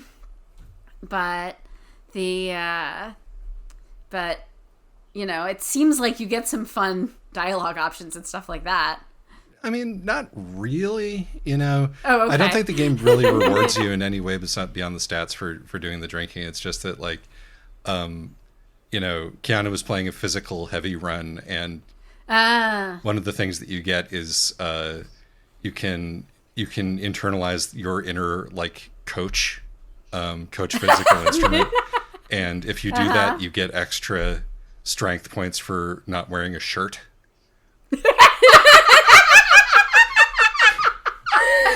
So she was maximizing her physical instrument by being shirtless, being drunk, and, you know, going up to measure head fight that way. I think it was more of a gameplay decision than anything else. Well, okay, but see, there you go, right? Like, there are some initial payoffs for drinking alcohol in the game. So the thing is, it doesn't feel preachy. At least it didn't to me. Yeah. I probably have a higher tolerance for don't do drugs messages than most people, but and you do see a variety of other kinds of addiction throughout. I mean, Harry has obviously destroyed his life. Right. And you also see other people who have destroyed their lives in addiction. I mean, there's the working class's woman's husband who, like, drinks and passes out and bumps his head on something and dies. But you also have... There's Kuno and Kuno's father. You've got there's Kuno's father. You have Adele. Adele. Adele. Estelle, yeah. It's Estelle rather than singer. You know, well, Hello from the other side. Right. Her name's Silverbird or Estelle. Very much not Adele, who's a different person. But I can see how you made that mistake. And you've given me a choice of trying to sing like Adele or Art Garfunkel. I don't appreciate it.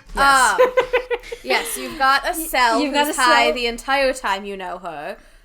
You have the gang of people who call you Tequila Sunrise. Oh, yes. Yes, you have Idiot Doom Spiral and Don't Call Abigail, and I can't even remember the other one. Indeed. But you also have... Rosemary is his name. Yeah, you also have the pawn shop guy who got addicted because of his... Or it's not even necessarily that he's addicted, it's just this is the treatment he's got for his radiation sickness. Yeah. It does say that he's most likely taking it for emotional rather than physical reasons at this point. Yeah. Yeah.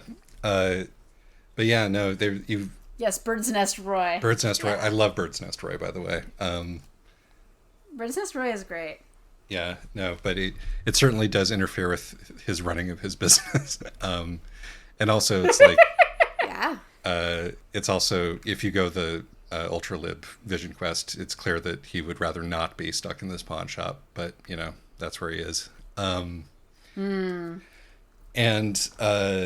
yeah, it's the world is full of the obvious results of drug use around him because everybody here is poor and miserable. And like from the very first like guy who's passed out drunk on the counter at the Whirling when you come down the first day, the union worker who's on strike and is choosing to spend his free time just drinking himself into oblivion. Yeah. But yeah, no. And like Kuno, the 12-year-old speed freak. Right. So we got to talk about Kuno, obviously. Gotta talk about Kuno. No, Sorry. no. That's the jingle you need to put in here. You can delete me singing it, but you know. I'm not doing this one. No, no, no. I have my limits. The new Weird Al Coconut came out, it has that in it. But anyway, but yeah, no, Kuno. Of course, I've said this to you, but if you, and this happened on my very first playthroughs, that if you fail your check during the If you tribunal, fail to save Kim. Kuno ends up accompanying you to the island. He's not all. I don't know if that's certain. I think if you don't bond with Kuno early, you might not get that option. Yeah, I could be wrong about that. And I know, and of course, you have the option to tell Kuno to fuck off and do it yourself. But that sounds like a terrible idea. Yeah, I played a psyche build my first way through, so I had enough empathy to get Kuno on side.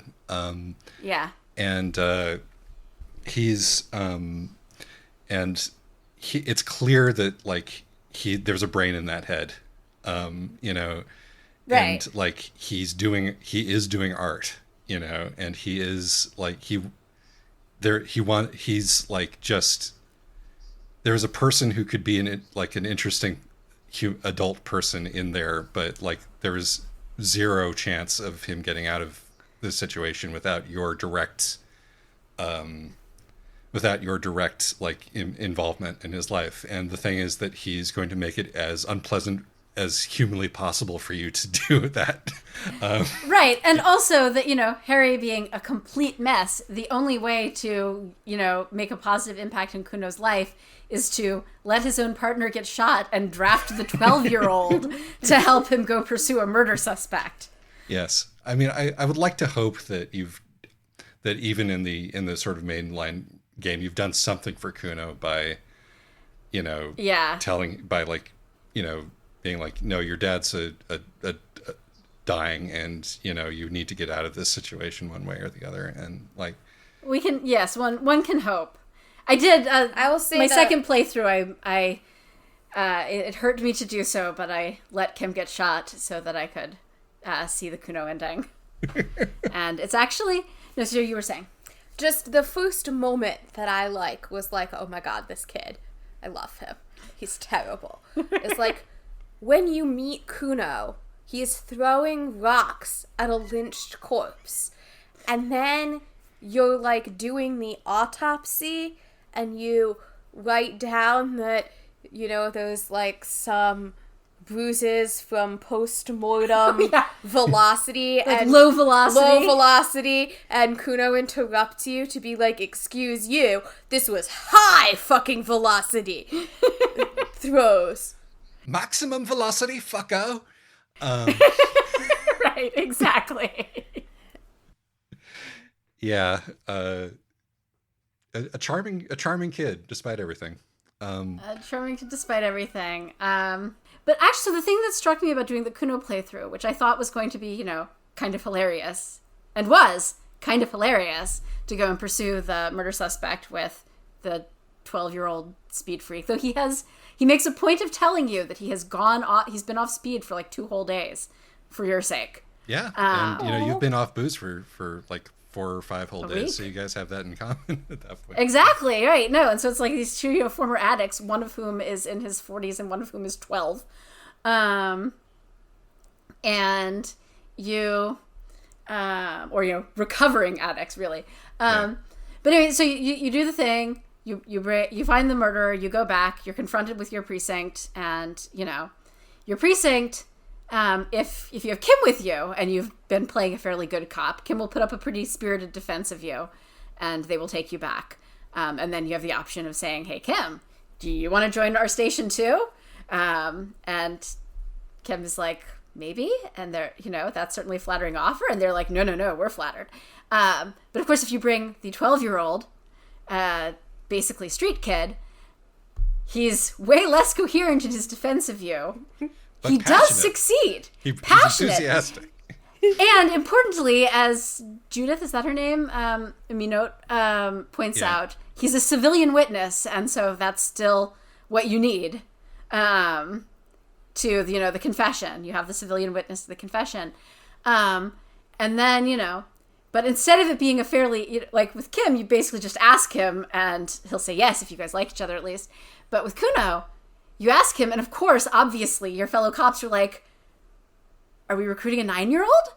What the fuck? Absolutely not. And you have to go, first of all, he's 12, which is not a very good defense. And second of all, he has nothing else in his life. And they're like, we are not an orphanage. And Kuno gets so desperate. Like, you see him genuinely panicked because, as you say, this is his only, as far as he can tell, this is his only shot out, especially because he just broke up with his girlfriend. Kuno S. Kuno S. Yes. And, you know, like, he sees this as, like, his only shot of surviving is to be adopted by a bunch of asshole cops. To the point that he even swears that he will never say faggot again. Wasn't that a James Bond movie? Oh, God, this game. This game. We're getting on to almost like an hour and a half, almost 2 hours. Wow, almost 2 hours at this point. And we haven't even talked about my favorite character, the Dice Maker. Oh, I love the Dice Maker. Dice Maker, or the like sound lady who Suna. I also we love haven't talked about role in the Suna. universe. Maybe Yeah, we haven't talked about we didn't talk the Crab Man. We didn't talk about Tiago the Crab Man or Noid or Egghead. Oh man, I love that you can convert Egghead to any political thing just by suggesting it to him. And the single funniest one to do is moralism. Convert him into like a sort of tepid center leftist. Yeah, we are moving steadily toward a compromise which pleases nobody.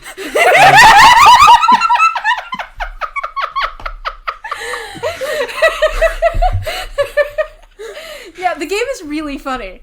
Yeah. I do feel mildly embarrassed that the Wizards vs. Lesbians podcast and I, avowed fan of women in fiction, have talked so much about the men in this podcast, and the women, like, We talked about the women. we did some, and like, you know, they're also great characters. Estelle actually is because not only is she like the one person in the gang who's making real art, she's also kind of, you get Aside the from sense Cindy. in her little game, yeah. little wannabe in meth the lab. rave speed freak crew. Yeah. Yes, in her wannabe meth lab. But also, she seems to be the one who has like the biggest reason for running away from home. Yeah. Like, Egghead, as far as they could tell, they just found this, party kid and he followed them home.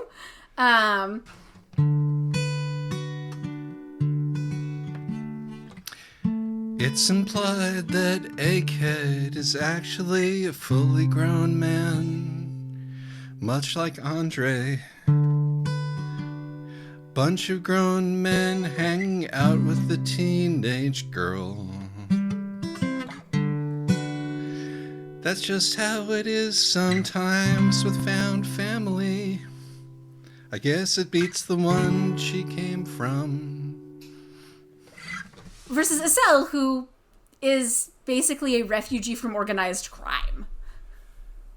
Yeah, no, which, you have to really dig to find that too. It's difficult to ferret that out under most circumstances. But yeah, no, that's her own little thing, is like and that's why when you find that out, it gives the scene earlier like that extra bit of poignancy, where Harry has her contact microphone, is like, this will save your life. Yeah. If the game has a real like solid moral message, and it's not the art's the most important thing in the world that we had from like the Book of Love, but it's like doing the thing that you love will save you. Sort of. Doing detecting is kind of what did not save Harry.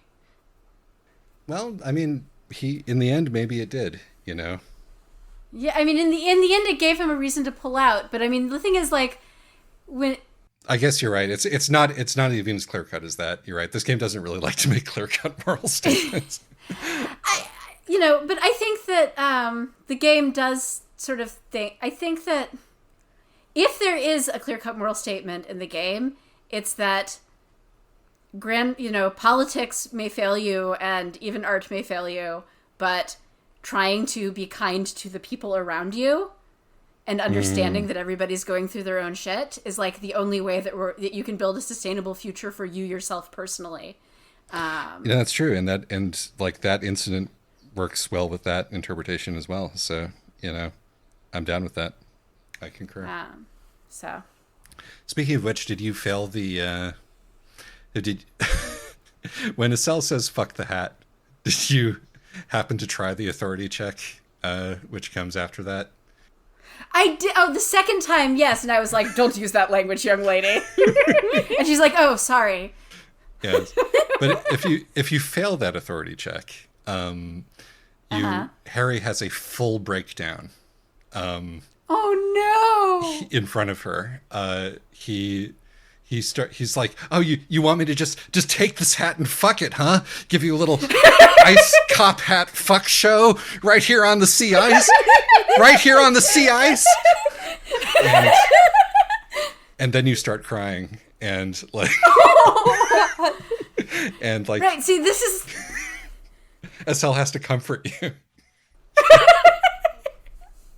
Right, this is a good example of how actually in some ways failing can give you the better result, because otherwise she's just like, oh, sorry sir, I didn't mean to say fuck in front of you.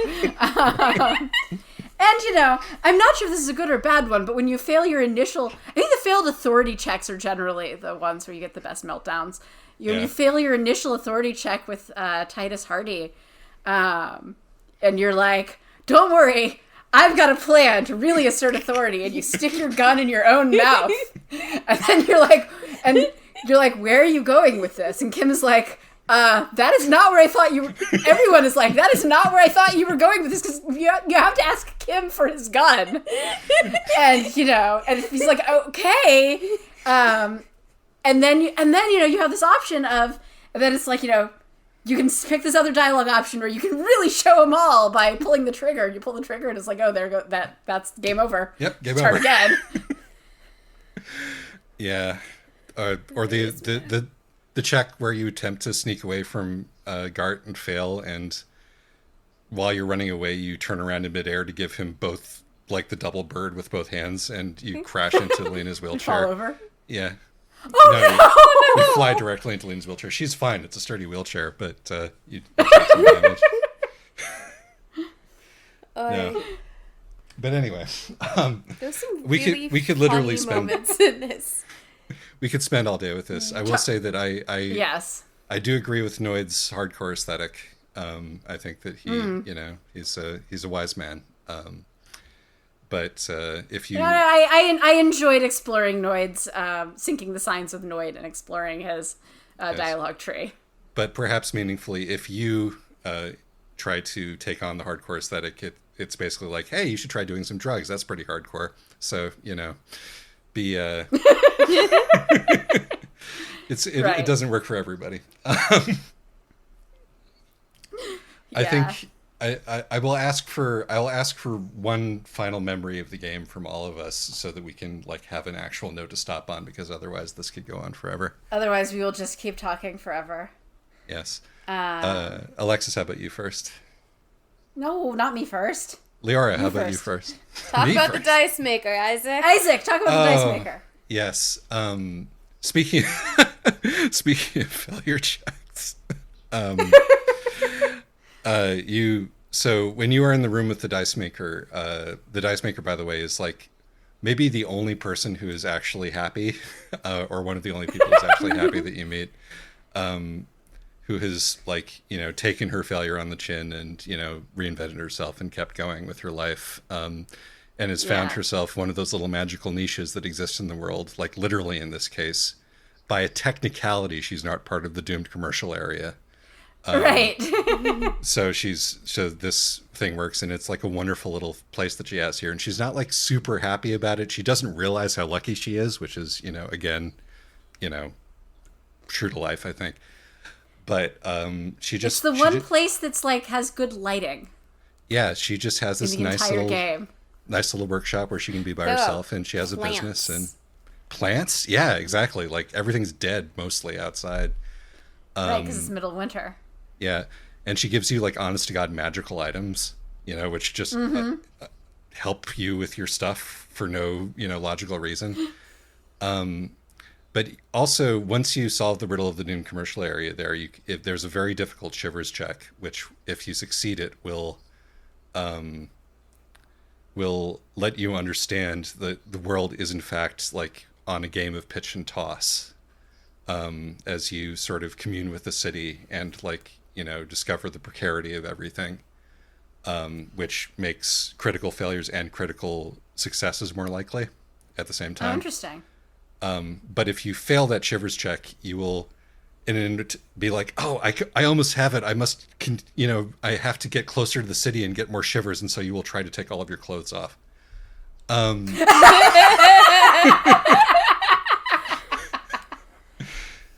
Thankfully, Kim will stop you. But yes, that is the memory that I'm sharing.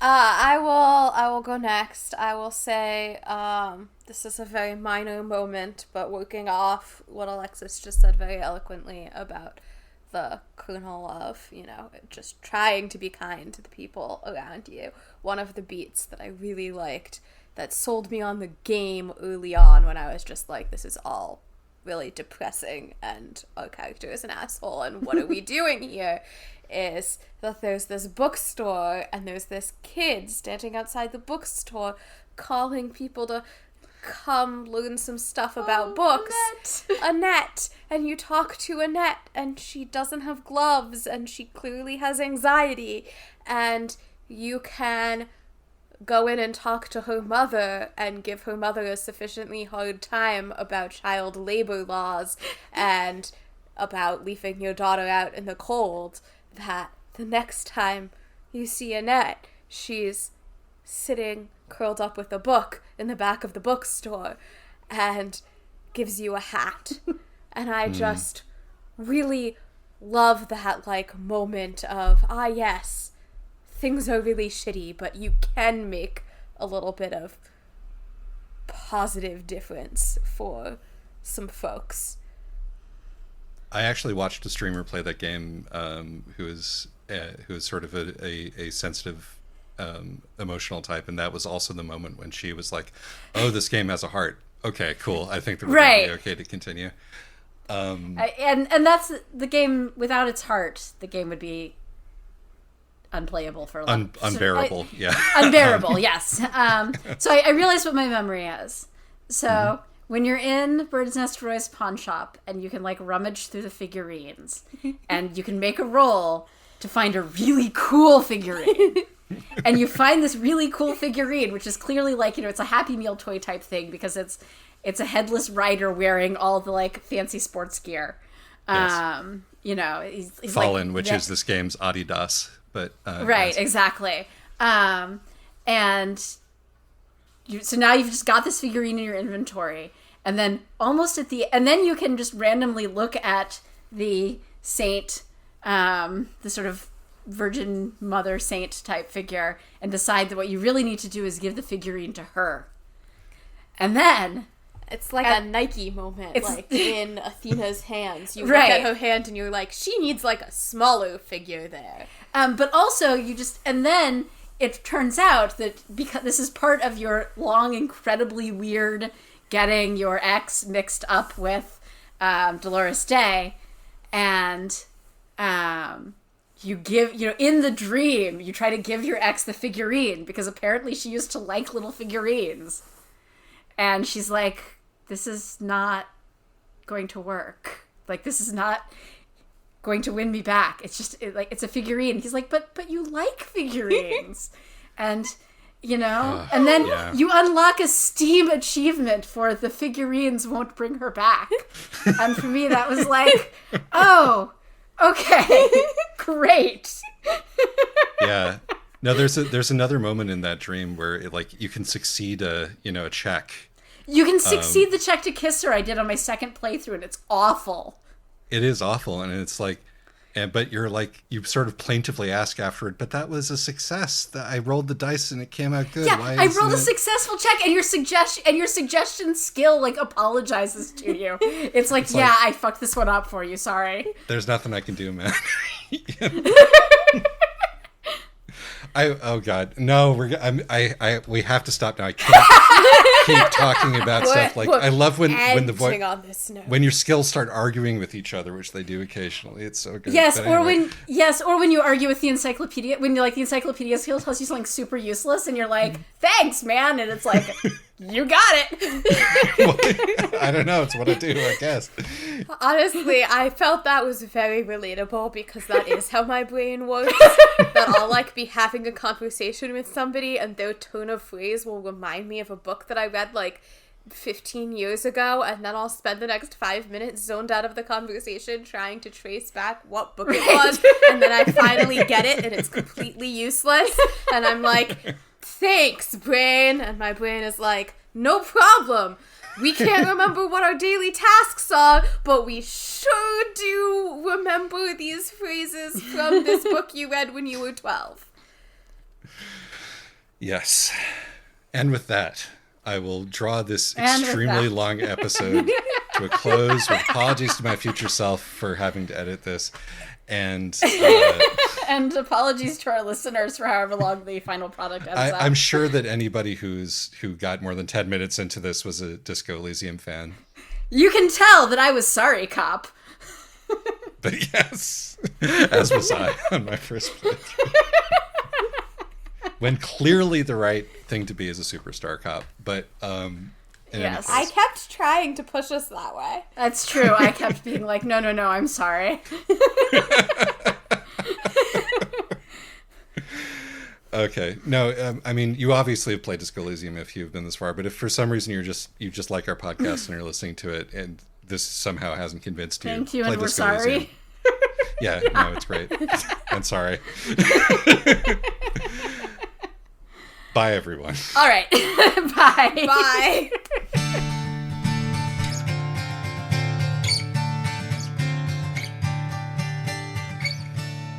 Disco Inferno.